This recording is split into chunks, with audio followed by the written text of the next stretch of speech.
Okay, we need to multiply these expressions together. When you have back-to-back parentheses, that means multiplication. So, whenever one of the factors is negative, okay, you're going to have a negative. 4 times 6 is 24. That problem makes no sense. Now, negative 4 times negative 6, this time they're both, if you have an even amount of negatives in it, the product's going to be positive. So 24. It's not like what you're doing last week with the addition, subtraction. That's all about a number line, okay? Now, you got to just count the negatives.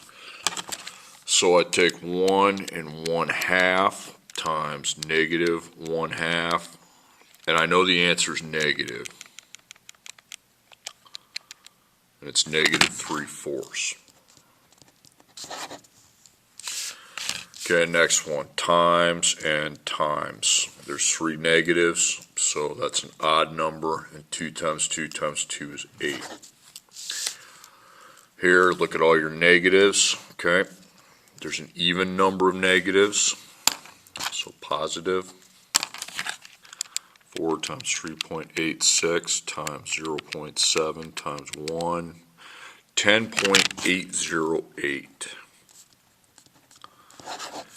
Okay, here, count all, you know the product's 1, there's 1 negative in the bunch, so it's negative 1. Negative.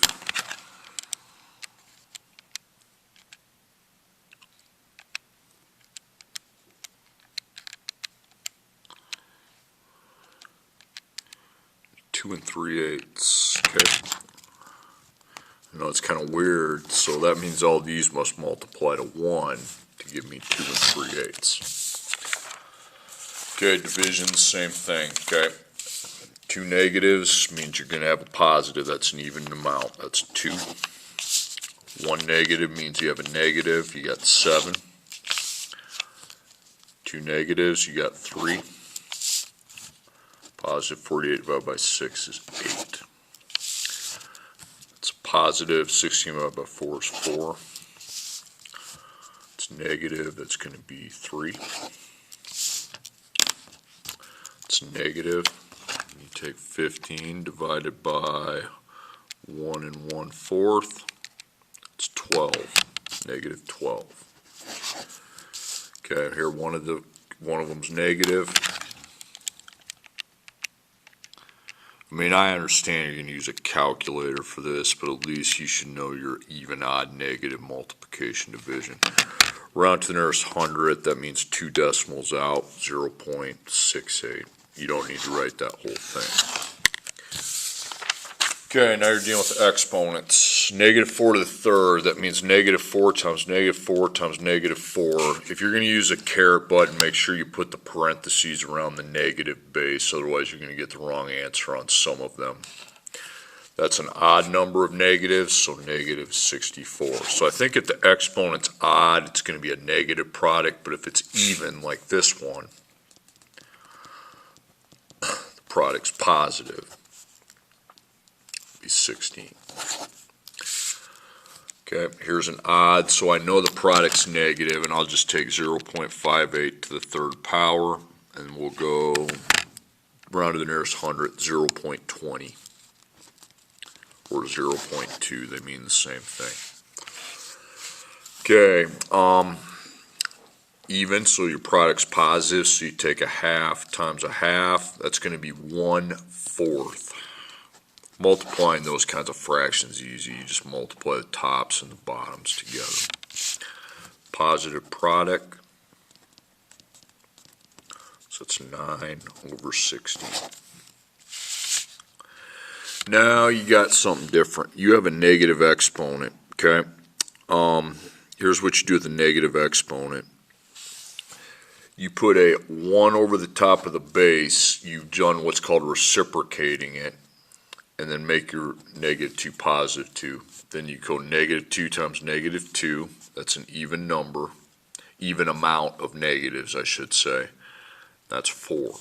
Okay, so it's 1/4. It's not 4. Okay, 4 to the negative second power. 1 over, make it positive. and then 4 to the second means 4 times 4, which is 16, 1/16. -5 to the negative second, reciprocate it. Now you can make your exponent positive, so you don't have to deal with that stuff. So -5 times -5 is 25, so it's 1/25.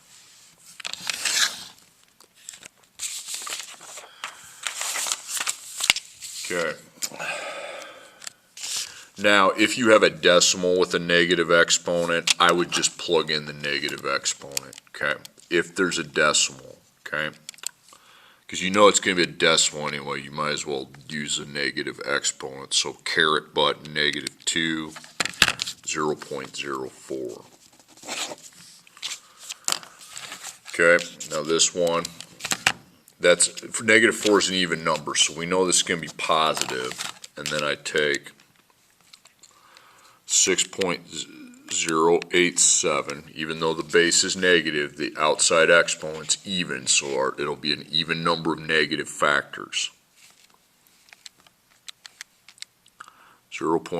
Okay, now if you have a bunch of 2 places set out, you go 0.0007. Okay, find the root. Okay, it's a cubed root. And you can take the cubed root of negative numbers, okay? Even roots you can't, because it's impossible to multiply an even amount of negatives to another negative, okay? But when I have an odd, that means the product had an odd amount of negatives, so it could be a negative. So I go 3, second caret, not the one next to the 7, -64's, -4. 3 second caret, -27, -3, which makes sense because -3 times -3 times -3 multiplies to -27. The fourth root of 81, 4 second caret, 81, I got 3. Any root of 1 is 1, but since there's a negative, it'll be -1. Now fraction, here's what you're going to do. You can actually go 4 second caret, okay? 1 ABC 16, and we get 1/2, which makes sense, because if I take a half, you don't need to do this, but if I take a half times a half times a half times another half, that makes 1, and that makes 16. That's how you check your answer when doing a root. Okay, this time the 8's just going to sit there because it's not inside the root. And we go 3 second caret, -27. So the root is just with the -27. The 8 sits alone.